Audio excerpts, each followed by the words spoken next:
Hi everyone, hope you're well. Welcome back to the channel. Hope you're surviving COVID-19, keeping indoors as you're supposed to be and only going out for essential food and a bit of exercise. In the background in the evenings, I've been sticking together this Polar Light 1:1000 scale USS Enterprise NCC-1701 refit. It's a smashing kit. I think I got inspired by watching the Star Trek Picard series. Fancy a bit of a change of subject, so I started sticking this together. I know there's 100 different videos on YouTube about this kit, but it's highly recommended. It is literally paint it white, and then it's more of a exercise in how good is your decaling skills as opposed to model making, because literally every single part of the kit has been covered in decals, as you can see here. But no, it's a fantastic kit. It goes together extremely well, very well made and engineered. There's probably about 3 places on the entire kit that I actually had to use glue. But you know, it's fantastic. So yeah, it's quite a nice little exercise. Really enjoyed it, so I'll do a separate video on that and you can have a look at this. But that's not why I'm posting this video. The reason for the video is I wanted to share this with you. So inspired by building the Enterprise over here, I tracked down and managed to get hold of this kit off of eBay. So this is the 1994 issue of the USS Excelsior AMT/Ertl kit, depends who you ask, and it's also in 1:1000 scale, so it's basically the same scale as the Enterprise, which is quite fantastic. These kits can be very expensive to buy. Even more expensive is the Enterprise B kit, which I did have my own to start with, but it's just too expensive. It's like sort of £90 or £100, which is just ridiculous.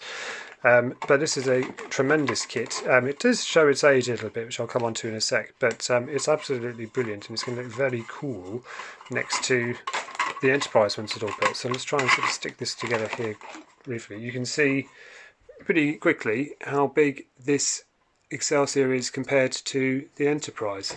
So the entire saucer section covers most of the Enterprise, which is quite interesting.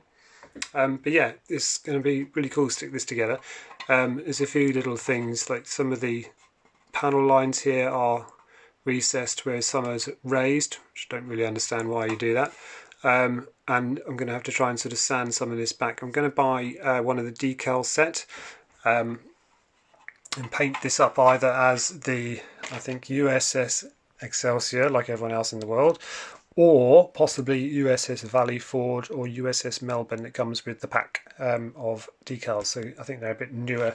You might be able to make a few little adjustments. But one thing I wanted to do is point out some of this detail here. You can see on this is the ventral section of the secondary hull, but it's absolutely covered head to toe in raised panel lines, which is a little bit random. So when you do start sticking it together, and even if you apply the decals and setting solution, comes out pretty weird. But what I'm going to try and do, as you can see here, hopefully see the difference between the two, is sand it all off. So it's not quite absolutely polished yet, but it's going to look a lot better smooth, and the decals will cover most of the kit in this case as well.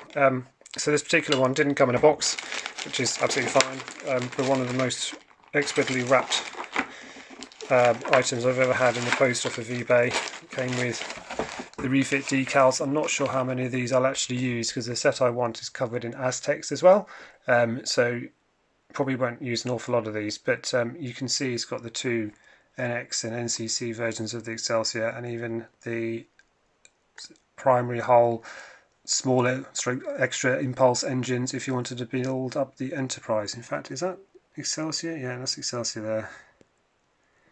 And Excelsior there, so you've got, yeah, slightly silvery arrowheads as opposed to just white.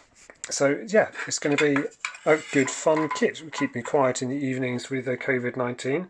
It's going to be quite big, so that goes something like that there. So it's quite a long, thin ship, as you know if you've ever seen.